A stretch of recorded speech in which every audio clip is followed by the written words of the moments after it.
Friends, greetings, friends. In 2021, this is my first discussion with you all.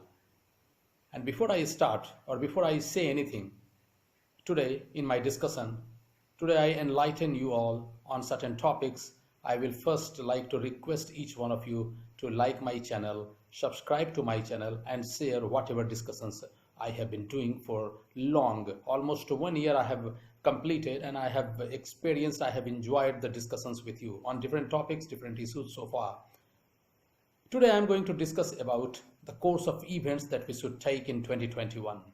2020, but before we move forward in 2021, before we discuss anything about 2021, a happy year to each one of you. Happy 2021 to each one of you. Let this year be a year of happiness, prosperity, satisfaction, achievements, everything for each one of you.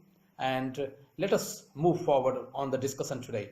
I think that you will all agree with me that 2020 was a year of upheaval, was a year of disaster, was a year of unpredictable developments for each one of us. We were beaten out of blue like anything. We were subjected to too many things, or too much of emotional, social, physical, financial, whatever you call it, so much of disturbance, or so much of rather so much of disintegration, or so much of what should I call, so much of a kind of upside down or inside out, whatever you call it, a kind of experience that we have been through in 2020. It has thrown open for us many things. We should be discussing about many things, so that not only we start a new life, a new chapter in our life in 2021, but rather let this year, or rather this year 2021, be a beginning of good things to happen for each one of us. 2020 has taught us, each one of us rather, many lessons. It was unpredictable, it was uncertain, it was full of developments that took us by surprise. We were not prepared for anything at all. COVID-19 or coronavirus, we have seen, we have lost some of our friends, some of our people across the world. People, they have lost their near and dear ones, and now they find at a crossroad where they do not know which direction to move forward to or move forward in. They are lost, not only on one count or many counts. They are lost like nothing, and still they are uncertain. Many people are uncertain. How should we react? How should we behave so far as 2021 is concerned? But if you ask me about 2020, I think two words should define 2020. We should call chaos, and we should call havoc. And what about 2021? 2021, I think it should be termed as an opportunity. It should be defined as an opportunity. After seeing chaos, after seeing havoc, now we must be positive. We must be positive like anything, and we must call it an opportunity. An opportunity that should open doors, a new kind of door, a new door for each one of us, where we are not only happy with our achievements, rather we are happy with everything, everything, whatever happens around us, or whatever we are doing, we are engaged in 2021. So today I'm going to discuss about 2021, not only for us, but for the entire world. But I will focus my discussion on India and the world. I'm not going to discuss about any single individual, or any single issue, or any single identity, or any single unit for discussion. I'm going to focus on my country, India, and the world. If you ask me, the situation across the world is same. If you ask me, the developments across the world are same. No government, no world organization is sure about doing and what to do, what they should be doing now. The kind of things that have taken place, the kind of things that are setting in, the kind of new normal that has developed, it is all forcing each one of us, every single individual in the world, entire world, to define, to design, and to refresh their life, reboot their lives, so that they are able to lead a kind of life that makes them feel happy, makes them feel satisfied, makes them feel prosperous, and makes them feel positive about whatever things are happening. So today let us start and let us have a discussion on this topic, that is 2021, what is going to happen, or how we are going to be achieving, or how we are going to be performing in 2021. The title of discussion today is India and World in 2021. If you just now I was telling, again, if you ask me, chaos, havoc, opportunity, this is today's India. Not only today's India, this is world too also. Entire world is can be termed in these three words: chaos, havoc, opportunity. Most of the chaos and havoc are man-made and not nature's design. Every single individual, family, society or country has contributed to this situation. Societies in almost all countries appear divided and disintegrated. Individuals are competing among each other to be downhill, to be characterless, to be away from the mainstream and non-performing. Governments are devoid of original ideas, innovations, directions to address crisis of the day. They are falling short of their expectations or the expectations of the common public, the countries that they are governing or they are ruling in.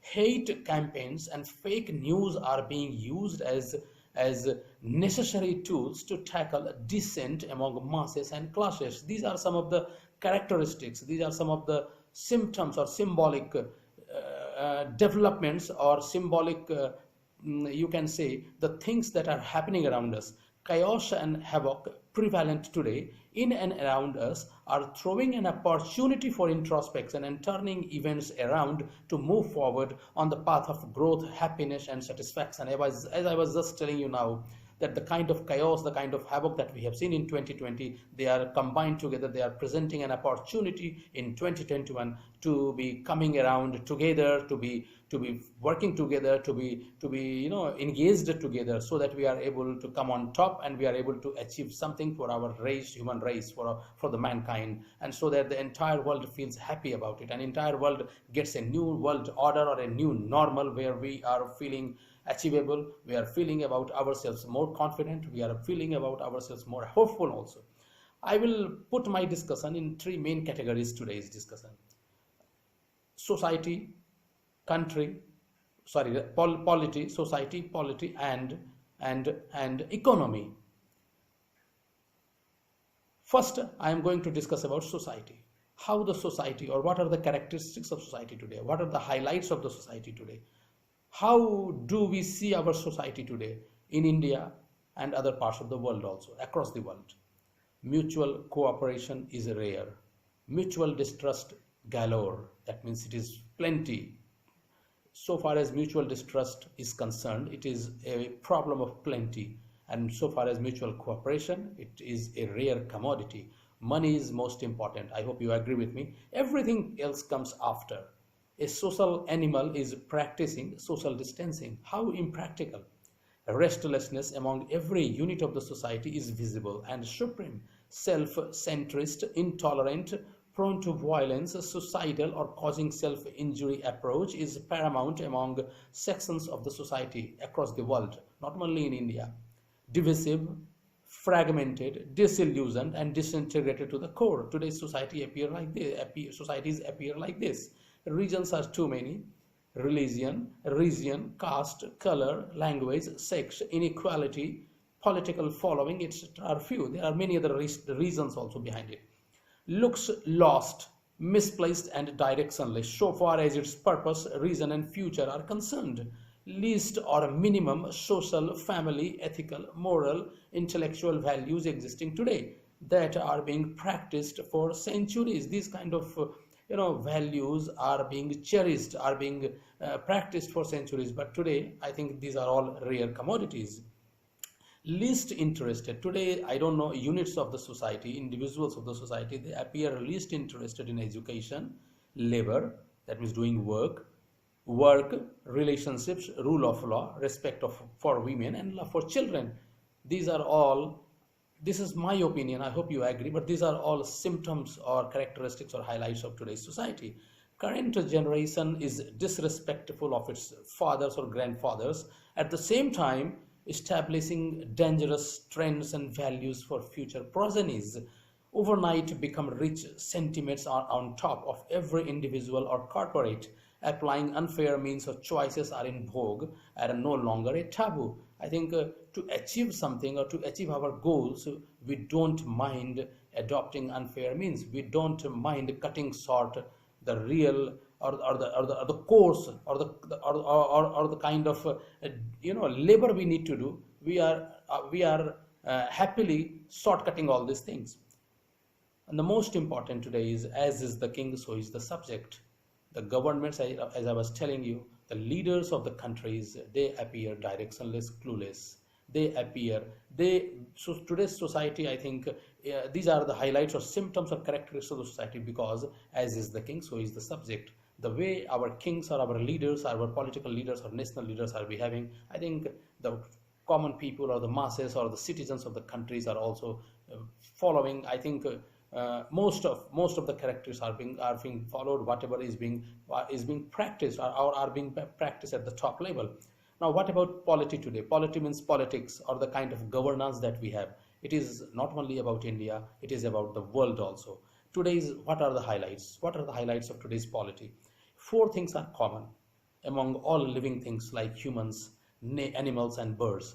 All living things like humans, animals, and birds. Four things are common. What are those four things? These four things are F2S2. F2S2 means food, fear, and sleep and sex. Four things are there. In Sanskrit, we call it ahar, nidra, bhai, maithunam.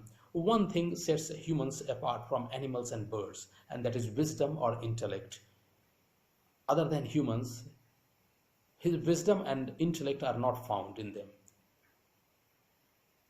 Humans only or humans alone have these traits in themselves. They can decide, they can choose to, a course of action or course of events for them. They can use their wisdom, they can use their intellect to come on top, to do good against bad, to identify the good and the bad, and to identify the good and the evil or whatever you call it, and then what is good for them, what is bad for them, so that they are able to adopt or they are able to practice the good things, not the bad things. But animals or birds or other living things, they don't have this liberty, they don't have this privilege.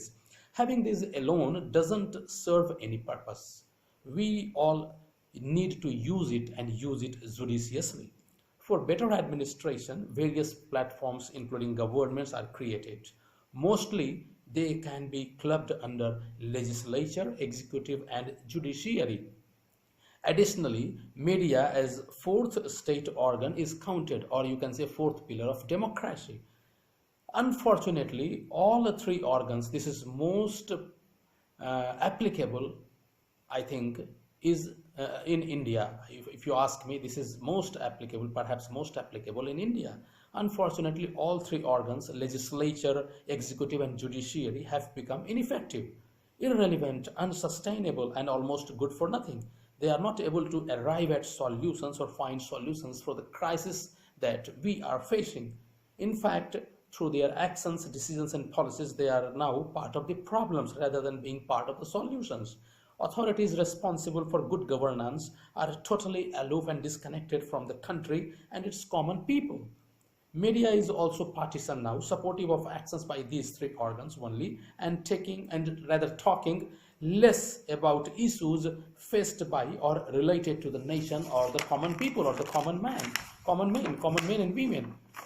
Government and its wings are active promoters of fake news and turning media into Godi media, talking highly about or in favor of the governments. Whatever governments do, whatever responsible or the authorities in power they do, the Godi media or the media, even if you don't like to call it Godi media, the media mostly they promote whatever governments are doing, whatever authorities are doing, and they are not doing the work of real journalism that they are expected to do. Respective leadership or authorities sitting at various places of power or authority are now autocratic, arrogant in their approach, disrespectful of and condemnable about need of the hour, realities of the time, and expectations of the common people.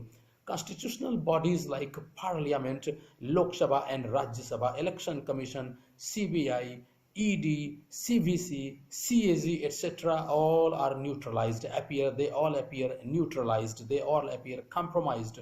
They are irrelevant, inconsequential today, and perhaps completely lost. They have perhaps completely lost their usefulness, utility, purpose, reason, or whatever you call it.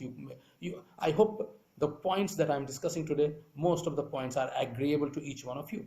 Now, if we move forward to the third category that is the most important, economy. As I was telling you in the beginning, that today money appears to be most important, and money means a kind of economy, or the economy, the basic unit of the economy is money that is circulated, or that circulates among each one of us, in the system of any country, or in the system of the entire world.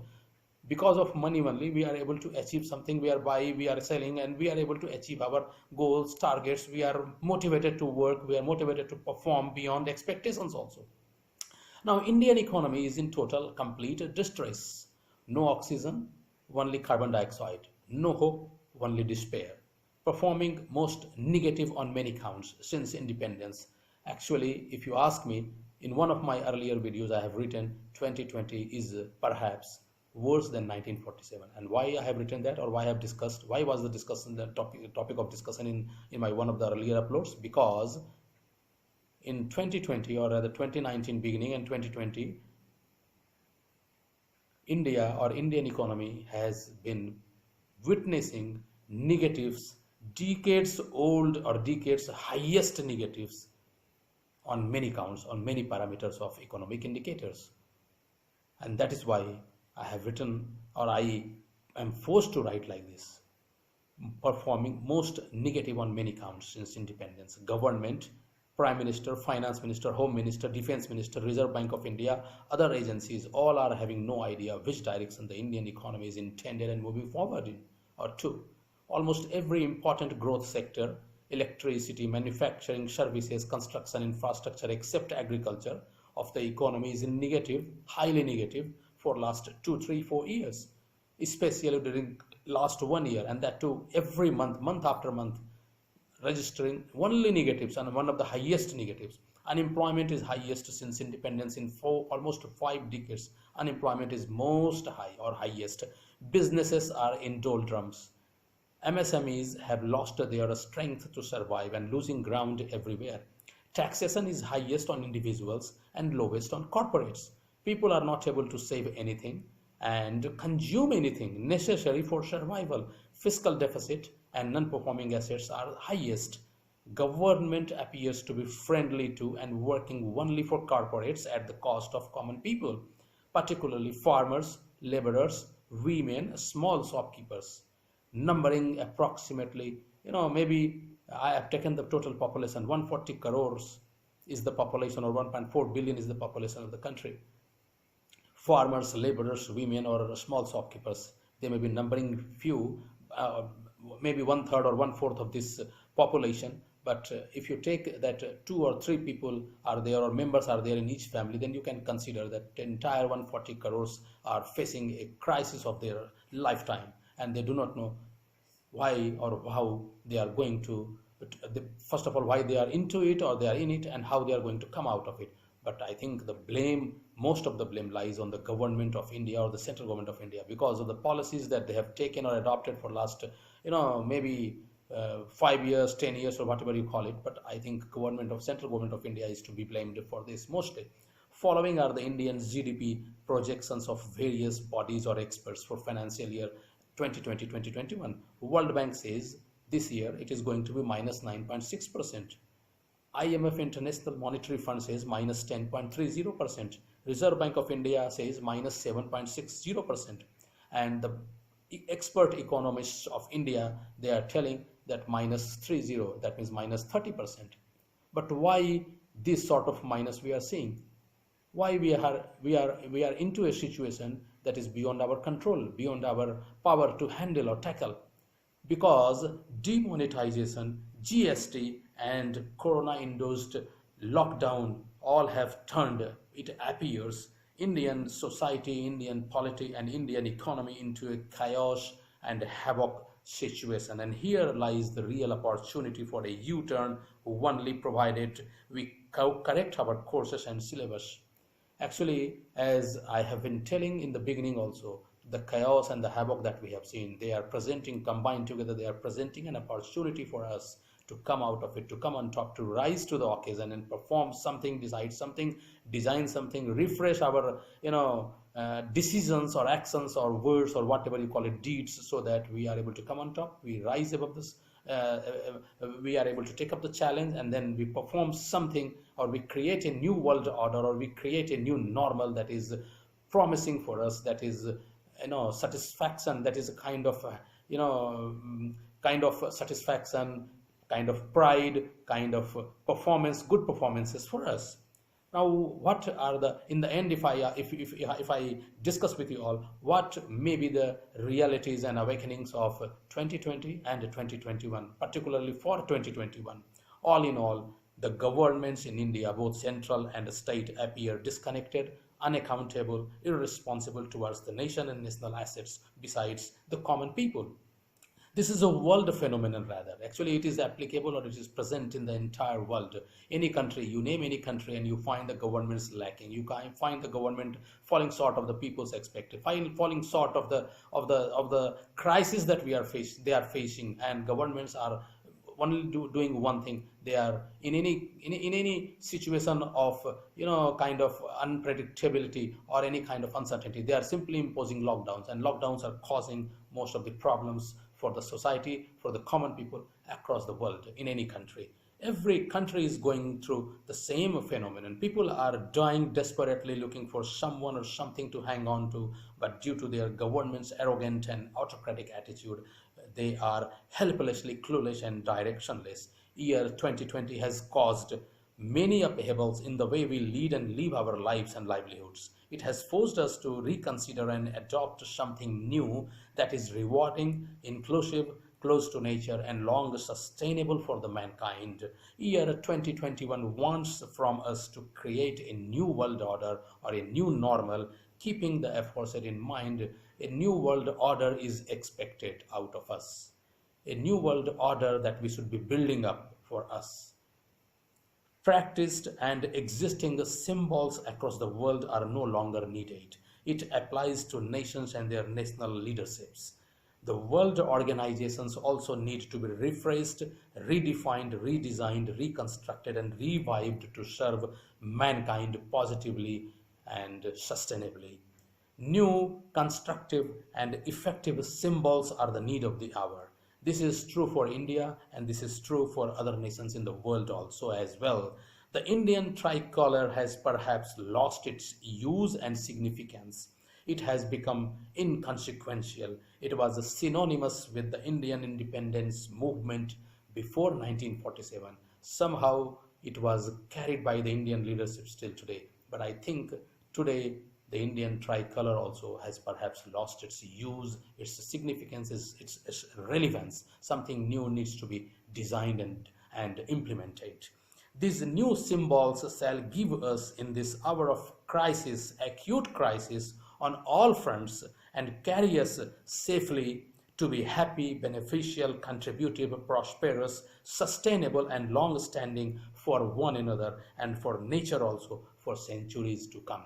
I hope, friends, that 2021 appears to be a year of revival for each one of us, for India and for other countries in the world also. Friends, this was all for discussion today. Have a happy new year. Have a very good and very promising new year for each one of us. Thank you, friends. All the best. Thank you.